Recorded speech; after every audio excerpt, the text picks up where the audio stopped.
The space station Omega-7 floated in the darkness between stars like a giant silver coin. It was the meeting place for all the important nations of space, the neutral ground where different alien species came to talk and make agreements. The station was cold and clean. Everything was organized with perfect precision. There were no colors on the walls, no decorations anywhere. Everything was white, gray, or silver. This was the way of the ethereals, the ancient race that ruled much of the known galaxy. Kyung-soo stood inside the large arrival chamber, looking through the transparent window at the endless stars beyond. He was a tall man with dark hair and kind eyes. He wore the formal blue uniform of Earth's diplomatic service with golden symbols on his shoulders showing his rank as ambassador. He had traveled for many months through space to reach this station, and now he was about to meet the person who would decide if Earth was worthy to join the great Galactic Alliance. His hands felt a little nervous. This was the most important moment of his life. If he succeeded in this mission, humanity would finally be recognized by the rest of the galaxy as equals. If he failed, Earth would remain alone and isolated, cut off from the advanced technology and knowledge that other worlds possessed. He took a deep breath and tried to calm himself. The door to the chamber opened with a soft hissing sound. A figure walked through, and Kyung-soo immediately understood why humans had difficulty understanding the ethereals. She was beautiful in a strange way. Her skin was pale white, almost translucent, and her hair was silvery blue, like moonlight frozen in ice. Her eyes were large and perfectly symmetrical, but they held no warmth. She wore a long white robe that seemed to glow with its own light. Her name was HFY, and she was the administrator of Omega-7. "Kyung-soo of Earth," she said, her voice clear and precise like a bell. "I am HFY. I have been assigned to evaluate your species' suitability for Alliance membership. The Council has given me 6 months to determine if humans possess the necessary qualities for integration into our civilization." Kyung-soo immediately did something that HFY was not expecting. He smiled. It was a warm, genuine smile that made his whole face brighten. His eyes crinkled slightly at the corners, and his mouth opened in a relaxed, friendly way. It was just a simple smile, but to HFY, it was like watching someone break a fundamental law of physics. "It is very good to meet you, HFY," Kyung-soo said warmly. "I have looked forward to this meeting since I left Earth. Thank you for taking the time to know us better." HFY studied him carefully. Her eyes scanned his face with scientific precision, looking for an explanation. "Your facial muscles have contracted in a specific pattern," she observed. "The movement of your mouth corners upward, the crinkling of the skin around your eyes. It is a muscular expression that I have read about in human biology files. It is called smiling. But I do not understand its purpose. Your words convey gratitude. The smile appears unnecessary.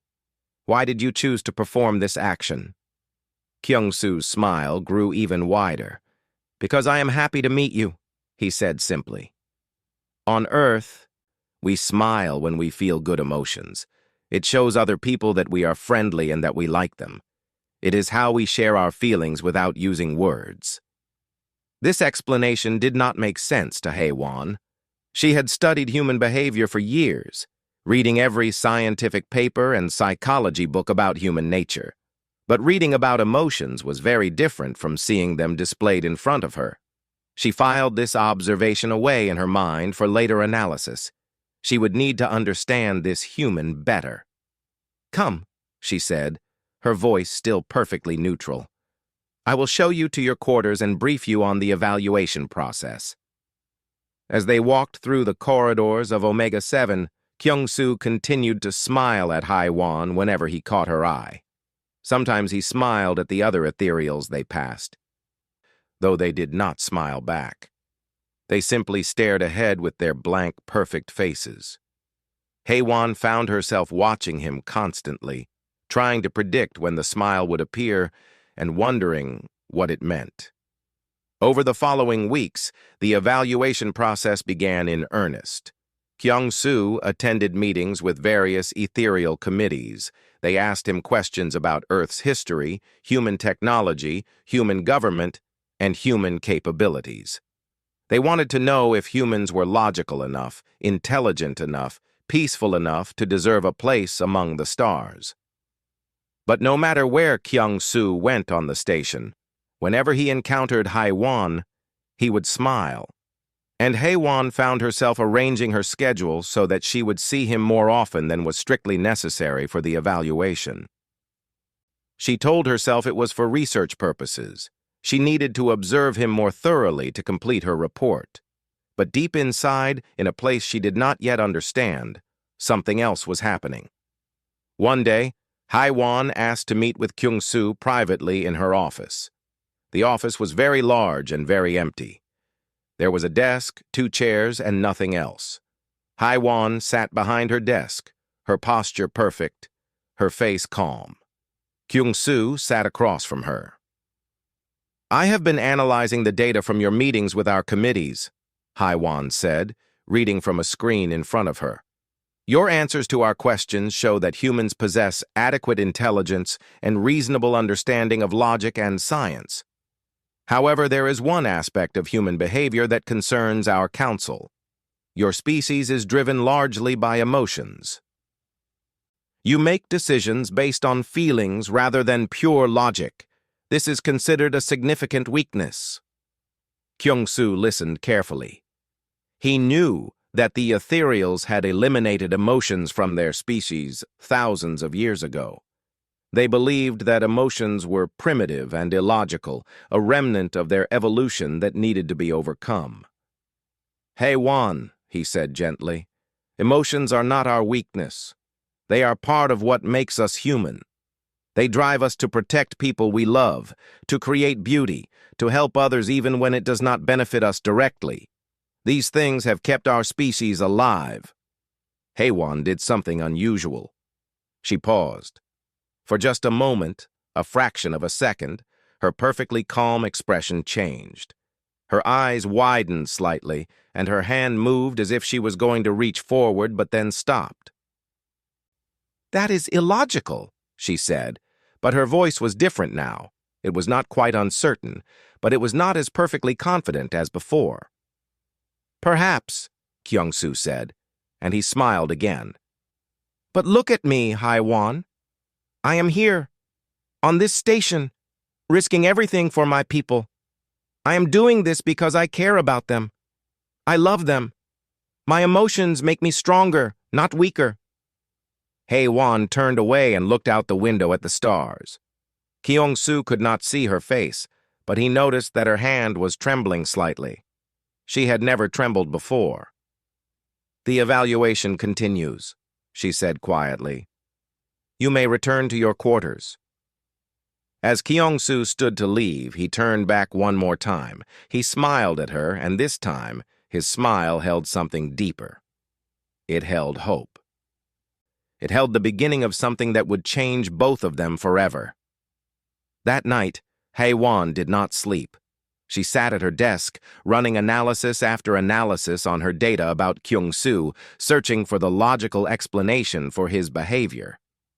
But she found no answer. Instead, she found herself replaying his words over and over in her mind. He loved his people. He made choices based on that love. And when he smiled at her, was he trying to show her something? Was he trying to tell her that he felt something for her? These questions terrified her in a way that Hae-won had not felt in her entire life. For the first time, her perfect logic did not have an answer, and strangely, she did not find this as unpleasant as she thought she would. 6 weeks had passed since Kyung-soo arrived at Omega 7. The evaluation was proceeding more slowly than expected. Hae-won kept requesting additional meetings and extended discussions about human behavior and human culture. Her colleagues on the Ethereal Council noticed this change. They found it unusual that the evaluation was taking so long. And they found it even more unusual that HFY seemed to be avoiding completing her preliminary reports. Kyung-soo was confused by this as well, but he was not troubled by it. He was glad to spend time with HFY.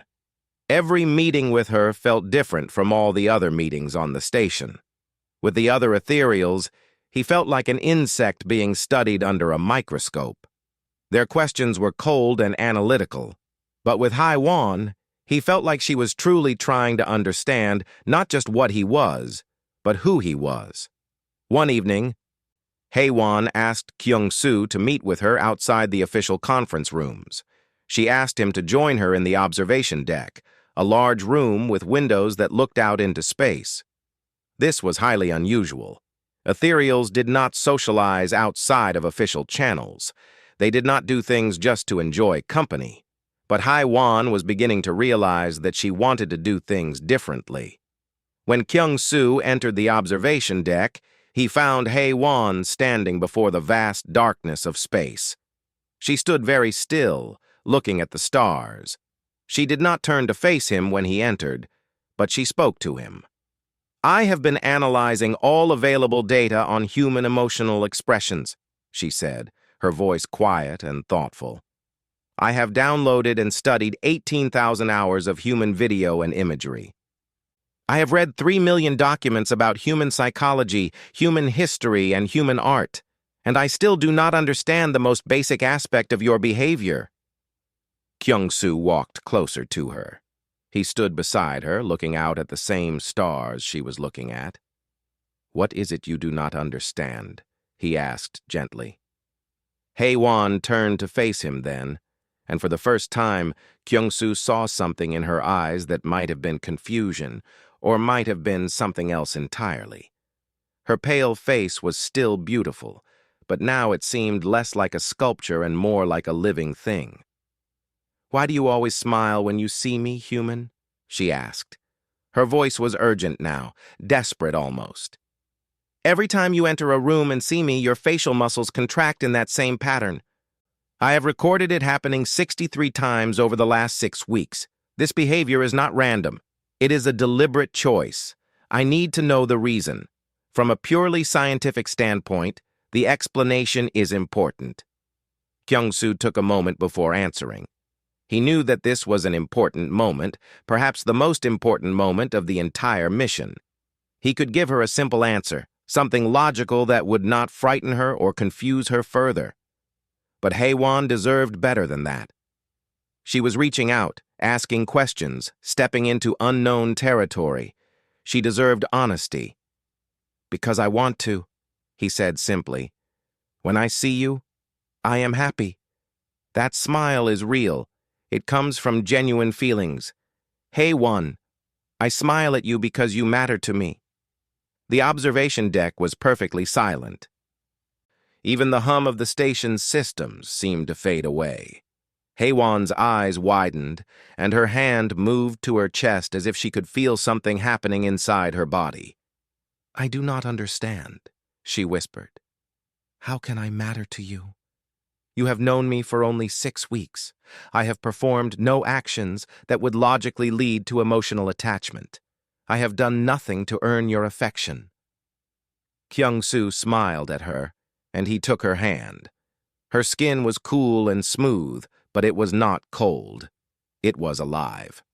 "You do not earn smiles," he said. "You do not have to earn love. It simply exists. I smile at you because when I am near you, I feel alive in a way I do not feel with anyone else on this station. You challenge me, you question me, you make me want to be a better person. That is why I smile." HFY pulled her hand away, but not in rejection. She pulled away because she needed to think. She walked to the window and pressed her hand against it. "This is dangerous," she said. "My emotional readings are showing anomalies. My heart rate has increased. My sleep patterns have been disrupted. 17% of my cognitive processing is now devoted to thinking about you rather than my assigned duties. This is not normal. This is not healthy." "No," Kyung-soo agreed, moving to stand beside her. "It is not normal, but it is real. And it is not a disease that needs to be cured, Haiwan. It is something beautiful. The next day, Kyung-soo met with his human colleague, Dr. Minho.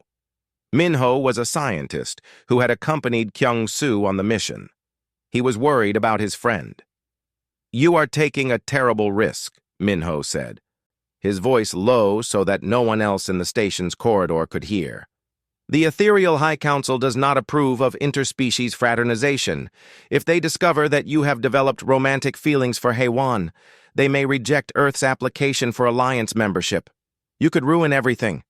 "I know," Kyung-soo said, "but I cannot deny what I feel. And more importantly, I cannot deny what Haiwan is beginning to feel. She is reaching out, asking questions, trying to understand emotions. That is progress. That is hope." "Hope?" Minho shook his head. "Kyung-soo, listen to what you are saying. The Ethereals have built their entire civilization on the elimination of emotions. If Haiwan begins to develop emotional responses, the Council will see it as contamination. They will do something to her. You will lose her, and Earth will lose its chance at alliance membership." Kyung-soo knew that Minho was speaking truth, but he also knew that some things were more important than safety or strategy. Some things were worth the risk. A week later, an official message came from the Ethereal High Council. They had been monitoring Haiwan's reports and had noticed her emotional anomalies. The council wanted to schedule a special medical procedure for her immediately. The procedure was called neural purification. It was designed to eliminate emotional disturbances and restore perfect logical equilibrium. Kyung-soo was devastated when Haiwan told him about the procedure. They met secretly in her office, which was now both the safest place they could be and the most dangerous.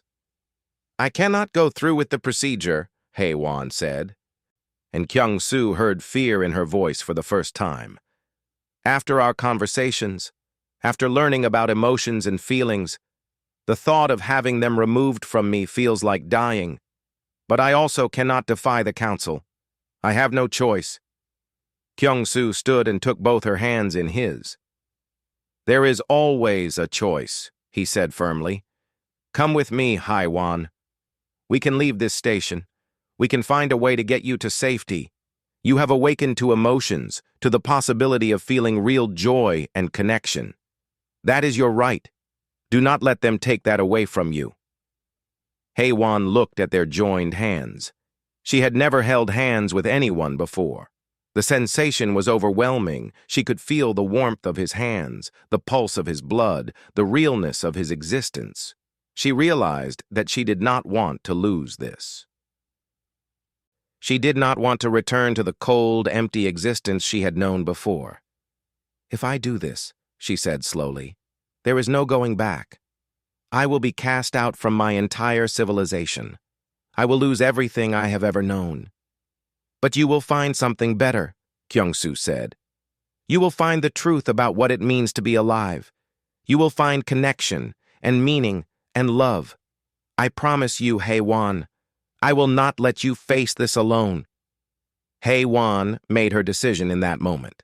She was terrified, but she was also exhilarated by the possibility of a future she had never imagined. She squeezed Kyung-soo's hands and looked into his eyes. "Tell me I can be your queen," she said. "Tell me I can be loved the way you have described. Tell me my emotions will not destroy me." Kyung-soo pulled her close and held her. "Because I want you to be my queen," he whispered. "My perfect, beautiful, awakening queen." And in that moment, everything changed for both of them forever. Haiwan's decision to escape with Kyung-soo set off a chain of events that would eventually change the entire ethereal civilization. But in the immediate moment, it was simply an act of survival. With the help of Dr. Minho and several crew members from the human ship, they managed to get Haiwan aboard Kyung-soo's vessel just hours before the neural purification procedure was scheduled to begin. As the ship disengaged from Omega-7 and jumped into faster-than-light travel, Haiwan felt something she had never experienced before. She felt free. The journey took them to a place called Sanctuary Station, a research facility orbiting a small moon that existed outside the main ethereal territories. The facility was run by humans and several other species that had been rejected by the Ethereal Alliance for various reasons. They were willing to hide HFY and listen to what she had learned. In the safety of the research facility, HFY's emotional awakening began in earnest.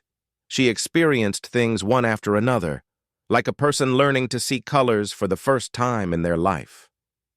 She experienced joy when she saw Kyung-soo, fear when she thought about what she had left behind, curiosity about everything around her, and love when she understood that Kyung-soo had risked his entire mission to save her. One night, Kyung-soo found HFY in the facility's library, surrounded by thousands of books. She was reading everything she could find about the history of the ethereals before the great emotional purge that had happened over 10,000 years ago. Her eyes were filled with tears. Kyung-soo had never seen an ethereal cry before. Her tears glowed faintly silver against her pale cheeks. "What did you find?" he asked, sitting beside her. HFY looked up at him, her luminous eyes filled with profound sadness. "I found our history," she said quietly. "Before the purge, my people were not like they are now. We created art, music, and literature. We loved deeply and felt everything intensely. We had wars and conflicts, yes, but we also had moments of extraordinary beauty. We built civilizations based on connection and understanding. We were passionate." She gestured at the books surrounding her. "Then, about 10,000 years ago, the leaders of my people decided that emotions were the source of all suffering. They believed that if we could eliminate feelings, we could create a perfect society without pain, without conflict, without loss. So they developed the neural purification process. Slowly, generation after generation, they removed emotions from our species. It took 1,000 years, but eventually we became what we are now. Perfectly logical, perfectly peaceful, perfectly empty." Kyung-soo reached over and wiped a tear from her face. "You are not empty anymore," he said. "Look at yourself, HFY. You are feeling things. You are growing. You are becoming more alive than you ever were." "But at what cost?" HFY asked, her voice breaking. "My entire civilization is dead inside. They have no idea what they are missing. They have no concept of beauty or joy or wonder. They experience existence but never life. And I cannot save them because I am just one person. I cannot force them to feel." Over the following weeks, HFY threw herself into learning everything about human emotions and human culture. She watched human films and cried at stories about love and sacrifice. She listened to human music and felt the power of it moving through her body. She read human poetry and finally understood what words like love and hope truly meant. Kyung-soo became her teacher, but more than that, he became her anchor. When emotions overwhelmed her, when she felt sadness or fear or joy so intensely that she thought she might break, Kyung-soo would hold her and remind her that this was what being alive meant. This was what she had been missing. One day, HFY made a discovery in the historical archives that changed everything. She found records of an ancient ethereal philosopher named Talreth who had written about the dangers of the emotional purge before it happened. Talreth had argued that emotions were not the enemy of logic, but rather the perfect complement to it. He had written about how emotions provide purpose and meaning to logical thought. Without emotion, he had written, logic becomes sterile and pointless, but without logic, emotion becomes chaotic and destructive. The greatest achievements, he had theorized, come when logic and emotion work together. "Listen to this," HFY said to Kyung-soo, reading from the ancient text. Talreth wrote, "A person who can think and feel is infinitely more powerful than one who can only think or only feel. The future belongs to those civilizations that learn to integrate these two aspects of consciousness. Those that suppress one in favor of the other will eventually fade into irrelevance." "He understood," Kyung-soo said, amazed. "Your people had this knowledge and they rejected it anyway." "Yes," Haewon said sadly. "And now, 10,000 years later, we are beginning to understand that our ancestors made a terrible mistake. We became a civilization frozen in time. We cannot evolve. We cannot create truly new ideas. We simply optimize our existing systems endlessly." As Haewon continued her emotional awakening, she began to understand something profound about humanity. She understood why Kyung-soo smiled. She understood why humans were willing to take risks for those they loved. She understood why humans had traveled across the galaxy seeking connection with other species, even though they were small and relatively weak compared to civilizations like the Ethereals. "Humans are stronger than we ever realized," she told Kyung-soo one evening. "When I read about human history, I see a species that has overcome impossible odds, not through superior logic or perfect planning, but through determination, hope, and love. Humans have faced extinction dozens of times, and each time they have survived because they had something to live for. They had people they loved." Kyung-soo smiled at her. "And now, do you understand why I smile at you?" Haewon moved closer to him. Her pale face was flushed now with color, which was new. When she felt strong emotions, her skin would develop a soft pink tone. It made her look more alive than any ethereal Kyung-soo had ever seen. "I understand," she said. "You smile because you choose to connect with me. You smile because you see me not as a project or a mission objective, but as a person worth knowing. You smile because you love me." For the first time in her existence, Haewon allowed herself to smile back at him. It was not a perfect smile. Her facial muscles were not used to making that movement, and the gesture was slightly awkward. But it was real, and it was honest, and it expressed something deeper than any amount of logic could. Kyung-soo pulled her close, and they stood together looking out at the stars from the observation window of Sanctuary Station.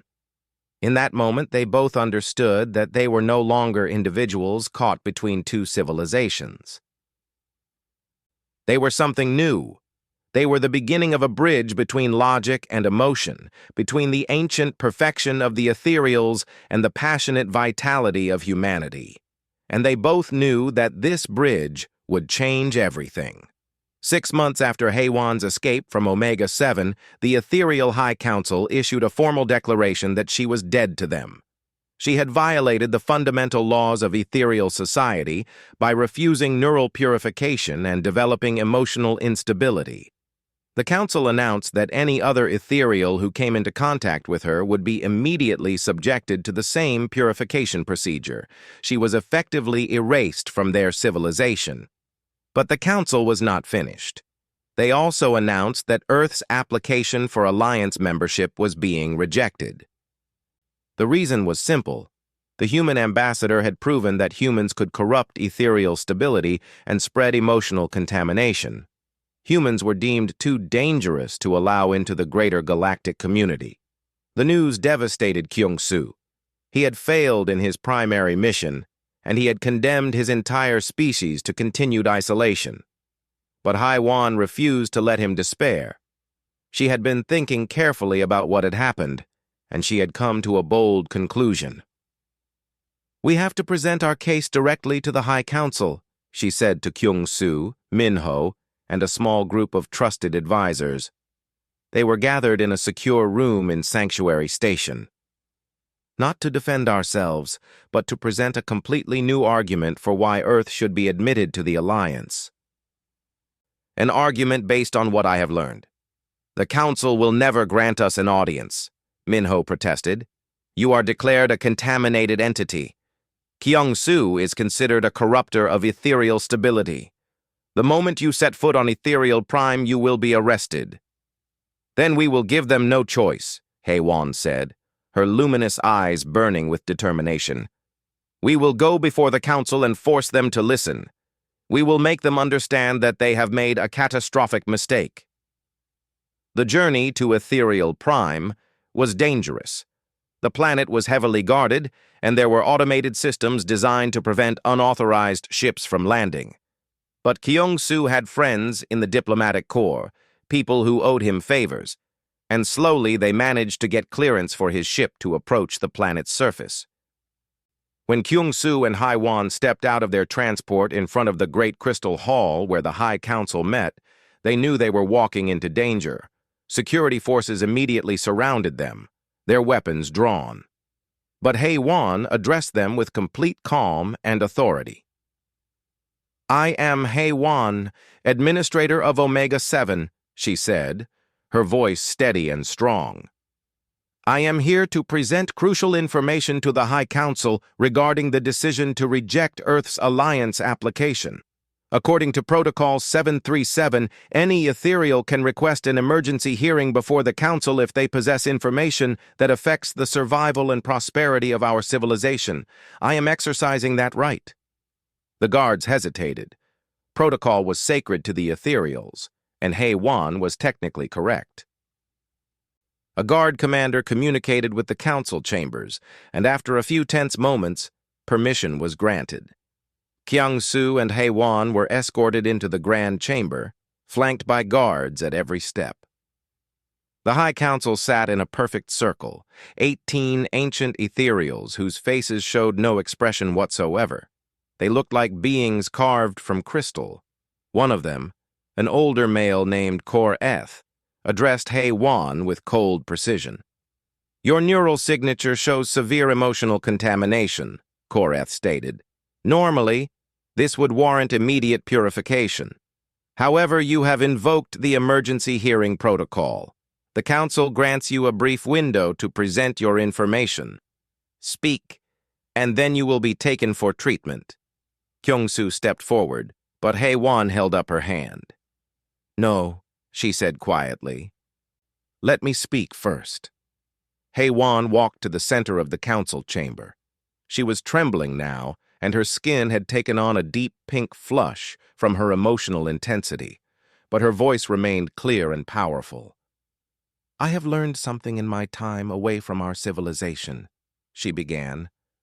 "I have learned what it means to feel emotion, to connect with another being beyond the boundaries of logic.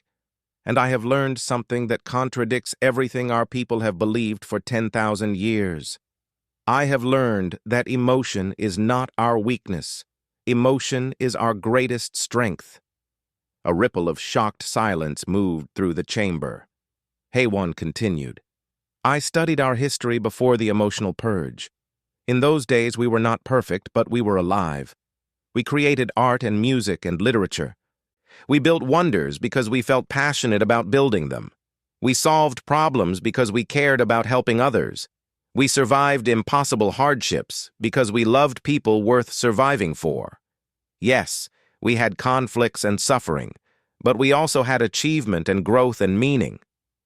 She gestured toward Kyung-soo. "The human Kyung-soo asked me why I feared losing emotions. He explained that emotions give purpose to life. And he showed me that humans, despite being a young species, without the advanced technology of our civilization, have accomplished extraordinary things. Why? Because their emotions drive them to be more than they are. Their love of exploration drove them to space travel. Their desire to connect drove them to seek out other species. Their hope that they could be part of something greater drove them across the galaxy to reach us." Kor-eth raised his hand. "This is irrelevant," he said coldly. "Emotions cause suffering. We eliminated them to create stability. Our civilization has achieved perfect order." "Perfect order, that is also perfect stagnation," Haiwan replied, her voice sharp. "Council, I have analyzed the technological and artistic output of our civilization for the last 1,000 years. Do you know what I found? Almost nothing. We have optimized existing systems. We have made minor adjustments and refinements, but we have created nothing truly new. Meanwhile, humans, in just a few centuries of space exploration, have developed innovations that equal developments we took millennia to create. Why? Because their emotions drive them to imagine what could be, not just what is. She pulled up data on a holographic display that she had prepared beforehand. I have also analyzed the long-term survival prospects of our civilization based on historical patterns. Every civilization in the known galaxy that has suppressed emotions for more than 5,000 years has eventually collapsed. They became too predictable, too rigid. They could not adapt to changing circumstances because they had no emotional drive to push them beyond their limits. Our civilization is approaching that threshold. The council members exchanged glances. For the first time, Kyung-soo saw doubt in their eyes. "What are you proposing?" Haiwan asked, looking directly at Koreth. "I am proposing something revolutionary. I am proposing that Earth's application for alliance membership should be approved, not as a lesser species seeking to join our civilization, but as equals with something we desperately need. I am proposing that we begin to reintroduce emotion into ethereal society gradually and carefully. And I am proposing that we establish a joint human ethereal research program to study how emotion and logic can work together to create a civilization even greater than we are." Another council member, a female named Lin Eth, spoke up. "Your proposal would require fundamental changes to ethereal society. It would mean undoing 10,000 years of work. It could destabilize everything we have built." "Yes," Haiwan acknowledged. "It could also save us from extinction. It could lead us to heights of achievement we cannot even imagine. Yes, there is risk. But no risk is worse than the risk of stagnation." Kyung-soo watched in amazement as Haiwan continued to speak. She was no longer the cold, logical administrator he had first met. She had become a passionate advocate for something greater than herself. Her tears flowed freely as she spoke about the beauty of emotion and the necessity of change, and he realized that this, more than any logical argument, was what would change the council's mind. They were seeing before them what an ethereal could become when emotion was allowed to flourish. They were seeing the future. The council debated for hours. Some members argued for immediate purification of Haiwan. Others were intrigued by her proposal. Slowly, the conversation shifted. Younger council members began speaking about their own doubts about the ethereal system. They began asking questions they had never allowed themselves to ask before. Finally, Koreth called for a vote. When the results came in, Kyung-soo and Haiwan could not believe what they heard. By a narrow margin, the council voted to grant Earth Provisional Alliance membership and to authorize an initial program to study emotional reintegration in ethereal society. Haiwan was not to be purified. Instead, she was to lead the program as a researcher and as a living example of emotional integration. As Kyung-soo pulled Haiwan close, celebrating their impossible victory, neither of them knew that this vote was just the beginning. The true transformation of ethereal civilization was only now starting. The years following the High Council's decision were years of tremendous change across ethereal space. The old guard resisted fiercely. They argued that emotions would destroy everything their civilization had built. They warned that allowing feelings would lead to chaos and conflict. They showed statistics and projections that all predicted catastrophe. But Haiwan and Kyung-soo were patient and determined, and slowly things began to shift. A new academy was established on Ethereal Prime called the Academy of Integrated Growth. It was a revolutionary institution where young ethereals could learn to develop emotional awareness while maintaining their logical abilities. The students learned meditation techniques to access their dormant emotional centers. They watched human films and listened to human music. They studied the history of their civilization before the emotional purge. And they read the writings of ancient philosophers like Tal Reth, who had warned against suppressing emotion. At first, the academy had few students. Parents feared that emotional development would harm their children's futures. But gradually, word spread about how different the Academy's graduates were. They were more creative, more adaptable, more capable of solving complex problems that required innovative thinking.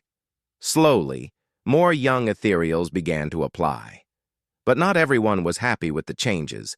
A powerful faction of the old ethereal council members began plotting to reverse what had happened. They saw HFY as a contaminating force, and they blamed her for weakening their civilization. 5 years after the initial vote, they made their move. An assassination attempt was made against HFY as she traveled through the Crystal City. She was injured but not killed. The attackers were ethereals loyal to the old order, and their actions shocked the younger members of the council. They realized that the situation was becoming critical. The old ethereal civilization was fracturing. Something had to give. Emergency hearings were called. This time, HFY was not the one being questioned. Instead, the old council members who had ordered the assassination were on trial. But more importantly, the future of ethereal society was being debated openly for the first time. Kyung-soo stood by HFY during her recovery, watching as she struggled with emotions he had never seen before. She felt anger at those who had tried to kill her. She felt fear about what the future might hold. But she also felt hope because she saw that the younger generation was beginning to stand up for emotional integration. During the hearings, something extraordinary happened. A young ethereal named Mirsol, who had been one of the first students at the Academy of Integrated Growth, stood before the council and made an announcement that changed everything. "I choose emotion," Mirsol said, his voice steady but trembling slightly with the intensity of his feelings. "I have studied at the Academy for 3 years, and I have experienced joy, sadness, wonder, and love.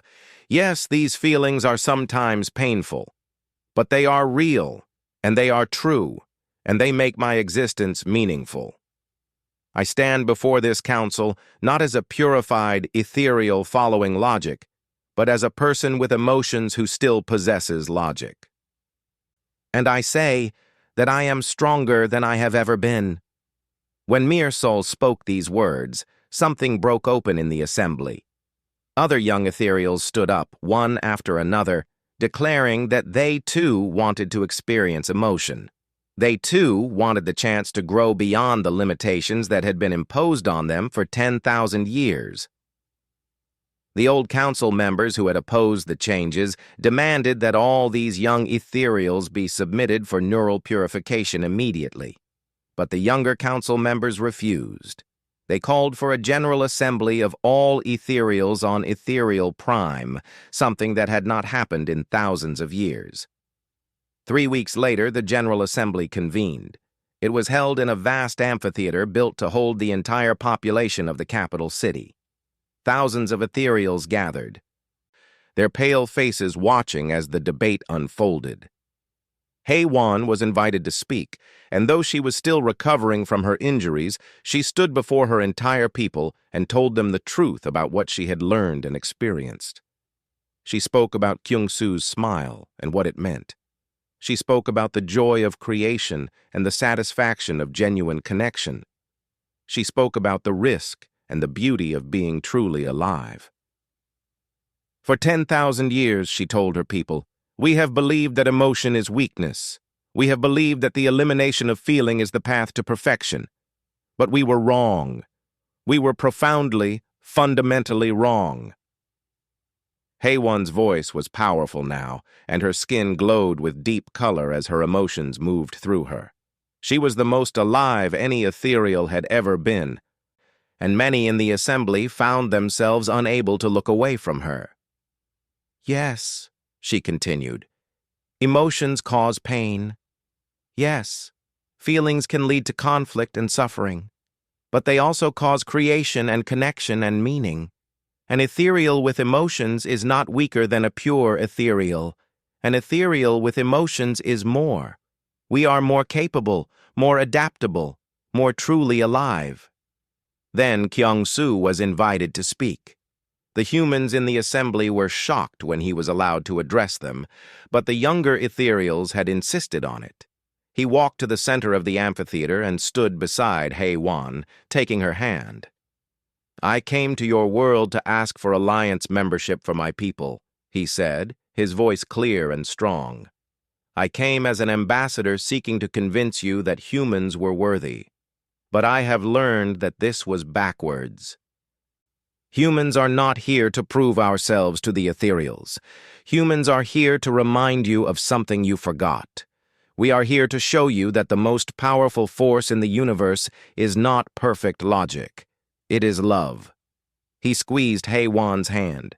This woman risked everything to awaken emotionally. She was willing to be cast out from her entire civilization, to lose everything she had ever known, because she understood that life without feeling is not life at all. That is the power of emotion. That is what you have been missing. The vote that followed was closer than anyone expected. The old ethereals still argued against change, but when the final tally came in, the result was undeniable. By a substantial majority, the ethereal people voted to allow emotional reintegration into their society. Those who wished to remain purely logical were allowed to do so, but future generations would be given the choice. Children born from this point forward would be allowed to develop emotions normally, and adults who wished to reawaken their emotional centers could receive a new treatment that gently reactivated the neural pathways that had been closed for so long. In the weeks following the vote, something beautiful began to happen. Ethereals throughout the galaxy began seeking treatment. Scientists, artists, philosophers, and ordinary citizens came forward to reclaim the emotions they had lost or never had. Some found the experience overwhelming. Some discovered that they loved their work more deeply than they had thought possible. Some found themselves weeping for the first time in their lives. And they discovered that tears could carry meaning. HFY, once a cold administrator following protocols, became an inspirational figure. She was no longer feared or pitied. She was celebrated as the ethereal who had shown her people the way to a new future. Kyung-Soo was granted full diplomatic status, and Earth was formally admitted to the Galactic Alliance as a full member with equal rights and representation. The humans were no longer isolated. They were part of something greater now. But for Kyung-Soo and HFY, the greatest gift was what they had found in each other. Standing together on a balcony overlooking the crystal city of Ethereal Prime, watching as lights began to glow with new colors and music began to echo through streets that had been silent for millennia, they knew that their love had changed everything. "Do you regret what you gave up?" Kyung-Soo asked her, watching her pale face as it reflected the lights of the city. HFY turned to him, and when she smiled, it was beautiful. It was the smile of someone who had found exactly where they belonged. "No," she said simply. "I have gained infinitely more than I have lost. I have gained you. I have gained my people. I have gained myself. And most importantly, I have learned what it truly means to be alive." Kyung-Soo pulled her close and smiled at her. That same smile that had started everything, that first smile that had puzzled her and intrigued her and eventually awakened her to the possibility of a different way of being. And HFY smiled back, no longer confused by the gesture but understanding it completely. She understood that a smile was not just a muscular contraction. It was a gift. It was a choice. It was an expression of love between two beings who had found each other across the vast distances of space and circumstance.